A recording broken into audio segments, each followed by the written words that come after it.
welcome to Your Health with Dina Khader. My name is Dan Rubidoux, and we're going to continue our conversation that we started last time about Dina's work with the IEPP and genetic testing and how she's been able to use some of that in her practice.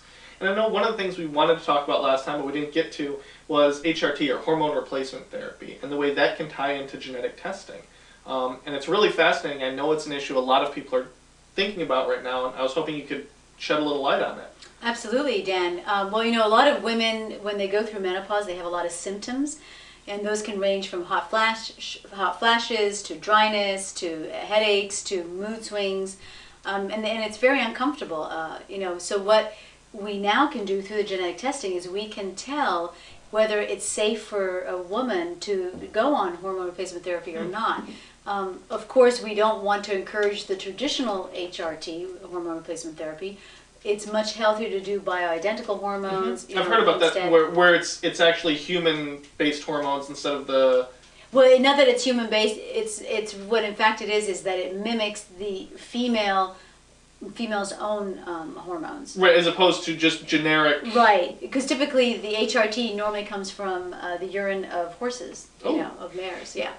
Which doesn't make sense for for humans. So these are much more natural, but even so, not always safe for everyone. That's the key thing, Dan, because I know quite a couple of our patients actually developed breast cancer being on bioidentical hormones. And you know, in retrospect, had we known that they could have done a genetic testing to determine whether they have any type of risk at all for taking additional hormones, you know, then that wouldn't have been they probably would never, you know. Well, I know it's a tough choice for a lot of women whether or not to take the hormones, and sometimes it feels like they're pelted with information, but it sounds like in the genetic profile there's really good advice about, are you someone for whom hormone replacement is a risk, or are you not someone for whom it's a risk? And that information seems very useful. It is, absolutely. It can help quite a few women. It really can be very helpful. Now, something else you mentioned, and this we just touched on briefly, was the addictions and the obsessive-compulsive tendencies. And these are things I tend to think of as more, you know, mental or emotional and not physical. But those are, you said that information is right in the genetic profile as well. Absolutely, because they can test they can actually test for the neurotransmitters in your brain. That can be part of the whole what we call neuromediators genetic panel. And for instance, you know, people who are prone to addictive behavior like gambling, smoking, alcoholism, and so on, quite often, you know, they feel they don't have the control over their addiction. But what's fascinating, Dan, now that we have the information that we can obtain if they have those genes, we can help them actually, suppress the overly expressive part of that particular gene, and do that nutritionally as well as through supplementation. So you can actually give them a better diet, maybe some supplements that keep the physical triggers from creating the mental issues. Yes, absolutely. So it's reflected really across every level of being human, it sounds like, from physical to mental to emotional. Your genetic testing can really open up a lot of doors for you. It really as far as, again, that prevention, that idea of prevention that we talked about last time.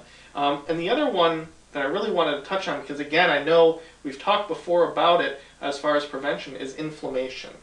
And inflammation is kind of something, I think everyone knows the word, but doesn't always know what it means.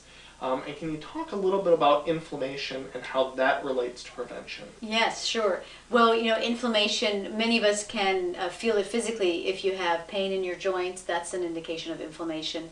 Or if you develop more serious conditions like arthritis and so on. However, there is also silent inflammation. And in fact, Baranova presented, and reminded us actually, that many years ago, Jim Fixx, who was a well-known runner, and he had very low cholesterol levels. I mean, his cholesterol levels were normal, like 150 and so on, but then suddenly dropped dead one day of a heart attack.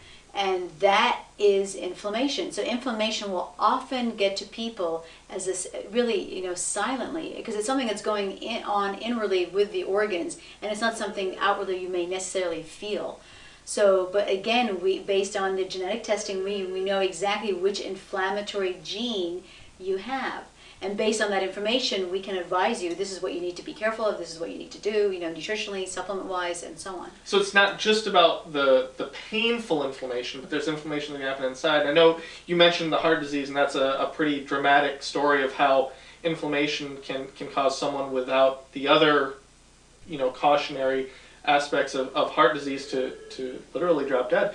But it's also something you've mentioned before about other diseases. Cancer can be inflammation-based. Yeah, and let me add to that. Just to let you know, Dan, for instance, we know that there's different types of breast cancers. 95% of cancers in women, fortunately, tend to be hormonally induced, and that's why they're able to really control it through taking, tamoxifen and estrogen blockers and so on. However, the more serious form of breast cancer is the inflammatory breast cancer. And that's based on inflammation. So again, you can take that if your profile comes back and you tend to have that inflammation problem. You can then be preventative, even though you might not be feeling it. You can take preventative measures through diet, right? Absolutely, and supplementation. It's both, and also stress level. I mean, really, yes, because some people may have the gene where they can't cope with stress very well, and based on the genetic testing, we know whether you have that gene or not. And again, we can advise you what's the right exercise for you to do. Whether you need to be doing more, meditation, more relaxation, more massages, and so on. So I guess it all comes back to that idea of prevention. When we talk about the HRT, we talk about the inflammation, we talk about the addiction.